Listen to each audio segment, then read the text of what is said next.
Hi friends, ഞാനിന്നിവിടെ ഉണ്ടാക്കാൻ പോകുന്നത് അയിലപ്പാര മീൻ കറിയാണ്. അപ്പോൾ ഇതെങ്ങനെയാണ് ഉണ്ടാക്കുന്നതെന്ന് നോക്കാം. അയിലപ്പാര മീൻ എങ്ങനെയാണ് മുറിച്ചെടുക്കുന്നത് ഞാൻ സെപ്പറേറ്റ് ആയിട്ട് എൻ്റെ ചാനലിൽ ഇട്ടിട്ടുണ്ട്. ഒന്ന് കണ്ടു നോക്കണേ. നല്ലവണ്ണം കഴുകി വൃത്തിയാക്കിയെടുത്ത മീനാണ്. ഇനി ഇതിലേക്ക് മല്ലിപ്പൊടി വറുത്തെടുക്കാം.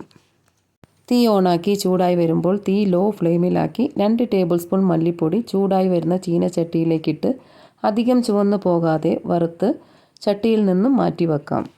മീനിലേക്ക് ആവശ്യമായ പുളിവെള്ളം ഒഴിച്ച് 5 പച്ചമുളക്, ചെറിയ കഷ്ണം ഇഞ്ചി അരിഞ്ഞെടുത്തത്, 1/4 ടേബിൾ സ്പൂൺ മുളക് പൊടി, 1/2 ടീസ്പൂൺ മഞ്ഞൾപ്പൊടി, വറുത്ത് വെച്ച മല്ലിപ്പൊടി, ഉപ്പ് ആവശ്യത്തിന്, മീൻ വേകുവാനുള്ള വെള്ളം കഷ്ണത്തിൻ്റെ മുകളിലായിട്ട് ഒഴിച്ച് എല്ലാം ഒന്ന് ഇളക്കിയ ശേഷം തീ ഓണാക്കി തിളയ്ക്കുന്നതുവരെ വെക്കാം.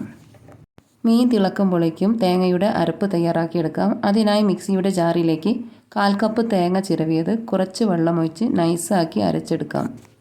മീൻ കറി ഇവിടെ തിളയ്ക്കുന്നുണ്ട്. ഇതിലേക്ക് തേങ്ങയുടെ അരപ്പ് ചേർത്ത് കൂടെ തന്നെ ഉപ്പ് പോരെങ്കിൽ ഉപ്പും കുറച്ച് കറിവേപ്പില ഇട്ട് എല്ലാം ഒന്ന് ഇളക്കി തിളയ്ക്കുമ്പോൾ എടുക്കാവുന്നതാണ്. ഈ കറിയിലെ എരിവും പുളിയും ഉപ്പും ഒക്കെ കറക്റ്റാണ്, ഒന്നും ചേർക്കാനില്ല. ഇനി കാച്ചിയത് ഒഴിക്കാം. തീ ലോ ഫ്ലെയിമിലാക്കി ചൂടായി വരുന്ന പാനിലേക്ക് വെളിച്ചെണ്ണ ഒഴിച്ച് കടുക് പൊട്ടിയ ശേഷം 8 ചെറിയുള്ളി മുറിച്ചത്, കുറച്ച് കറിവേപ്പില എല്ലാം ഒന്ന് ഇളക്കി വാടി വരുമ്പോൾ ഒരു കയ്യിൽ കറി വറവിലേക്ക് ഒഴിച്ച് ഒന്ന് ഇളക്കിയ ശേഷം മീൻ കറിയിലേക്ക് ഒഴിച്ച് കൊടുക്കാവുന്നതാണ്. ചോറിൻ്റെ കൂടെ കഴിക്കാൻ നല്ല ടേസ്റ്റുള്ളൊരു മീൻ കറിയാണ്. ഒന്നുണ്ടാക്കി നോക്കണേ. ഇഷ്ടപ്പെട്ടാൽ ലൈക്കും ഷെയറും സബ്സ്ക്രൈബും സപ്പോർട്ടും തന്ന് കൂടെ നിൽക്കണേ.